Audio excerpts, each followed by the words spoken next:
So Stephen A. Smith gets called out by JJ and CJ over his remarks on Russell Westbrook. And it looks like Kyrie will reportedly be re-signing with the Brooklyn Nets. So let's get into it.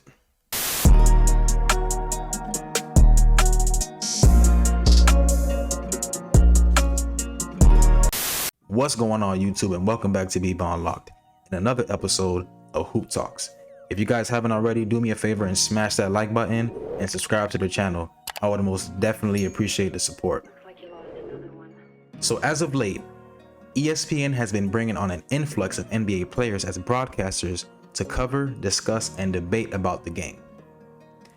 And recently, CJ McCollum joined a set of First Take to join JJ and Stephen A. Smith on the air. Now, in the midst of a segment, CJ and JJ took issue with a comment that Stephen A. Smith made about Westbrook's attendance at newly hired Lakers head coach Darvin Ham's introductory press conference. Now, Stephen A. Smith, without explaining his actual reasoning, said that Russell Westbrook being at that press conference didn't sit well with him, and he did not like it at all. Now, I watched this live and actually couldn't believe that this man was saying what he was saying. But I'm gonna let you guys watch it for yourself and see exactly what I'm talking about. Him being at that press conference yesterday, actually, to me, I didn't like it. And the reason I didn't like it is because, yes, you're still a member of the Lakers, but we all know everybody's been talking about what the Lakers need to do when it comes to Russell Westbrook. He's entering the last year of this deal. He's getting $47 million. Will somebody take him? Well, okay, you're going to keep him. How are you going to fix what happened last year? This is the issue. I don't like when people, I'm being careful about what I say, guys, just so you know, because Russell Westbrook is the kind of guy that when you say something, he thinks it's a character issue. Like you're getting at him, and I have to explain this on several occasions. Ain't talking about Russell Westbrook, the man. I think he's a good brother. He's got his heart in the right place. There's nothing about his character to smear. He can't shoot the ball well. He's not the greatest point guard as it pertains to decision making. He turns the ball over. And now he's been struggling to reach 68% for the free throw line. So when you take all of those things into consideration and you see what you've seen from the Los Angeles Lakers last year, I think as long as LeBron James and Anthony Davis are healthy, you can overcome it enough to be a playoff team. But that's about the height of my expectations for the Los Angeles Lakers. So you said a random take, and then you explained a bunch of things about Russell Westbrook that had nothing to do with that take. And so I want clarification on this. Sure. What is your issue with Russell Westbrook being at that news conference?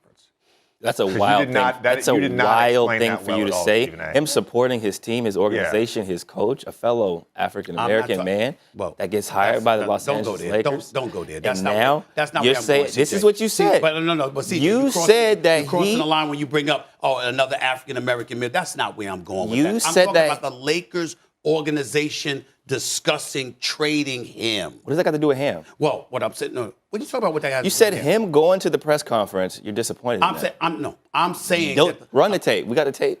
That's what you said. Stephen. The Lakers organization has been talking about moving Russell Westbrook. They're talking about trading him. My point is that this guy, there are question marks as to whether or not he's going to be a part of the team. That's all I meant by saying. Right now he's on the team. I understand that. And that's his new coach.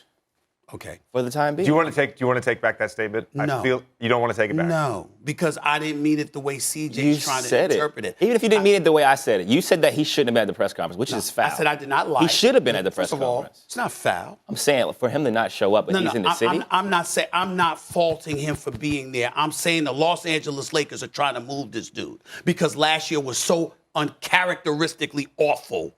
You got people that think he's done. I don't believe that. I believe Russell Westbrook's got a lot left in him. But clearly the Lakers have some trepidation about it. So they thought it was odd that Stephen A. Smith would even take issue with Westbrook supporting his new head coach, as Smith initially listed stats instead of justifying his argument. And even if the Lakers are trying to move Westbrook, he is still a member of the team. If he didn't attend the press conference, it probably would have been a bigger deal, and the media probably would have ran with it and started some crazy narrative about him hating the coach or something. But finally, Stephen A ultimately clarified that his criticism was aimed at the Lakers rather than Westbrook, which satisfied CJ and Redick. But man, was NBA Twitter going crazy, with Kevin Durant saying Steve can't beat up on Max Kellerman, the boxing guy, and the new baseball guy, Mad Dog, or whatever his name is. I'm locked in now. And of course, Draymond spamming the laughing emoji and writing in all caps, the new media. One Twitter user chimed in saying how CJ and JJ deep fried Stephen A. Man, these guys are crazy. And this last one was, I think, everyone's reaction to Stephen A's horrible take.